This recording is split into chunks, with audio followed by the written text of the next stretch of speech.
அனைவருக்கும் வணக்கம். ஒரு லாங் கேப்க்கு அப்புறமா கார்டன் வேலையை ஆரம்பிப்போம் அப்படின்னு நான் நினச்சி கூட பார்க்கல.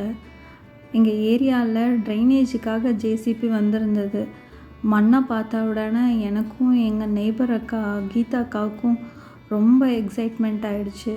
2 பேரும் கிடச்ச மண்ணெல்லாம் என்னென்ன சாமான் இருக்கோ, பக்கெட்டா எது இருக்கோ எல்லாத்துலேயும் ஃபில் பண்ணிட்டோம். நிஜமாகவே எனக்கு இந்த நிமிஷத்தில் மண் பொன் மாதிரி தான் தெரிஞ்சது. உங்களுக்கு எத்தனை பேருக்கு இந்த மாதிரியான ஃபீலிங் இருந்துச்சு? ரோடு மேலே பார்த்தோன்னே செம்மண்ணையோ இல்லை மண்ணையோ பார்த்தோன்னா ஆஹா அப்படின்னு ஃபீல் ஆணுச்சுன்னு கண்டிப்பாக கமெண்ட் பாக்ஸில் தெரிவிங்க. இந்த இடத்துல நான் 2 பேரை தேங்க் பண்ணுறேன். ஒன்று எனக்கு ஹெல்ப்ஃபுல்லாக இருந்த கீதாக்காக்கு, இன்னொன்று எனக்கு பக்கெட்ஸு பாட்ஸ் கொடுத்த லக்ஷ்மிக்காக்கு. இந்த வீடியோ பிடிச்சிருந்ததுன்னா கண்டிப்பாக லைக் பண்ணுங்கள், ஷேர் பண்ணுங்கள், கமெண்ட் பண்ணுங்கள். நன்றி. மீண்டும் சந்திப்போம்.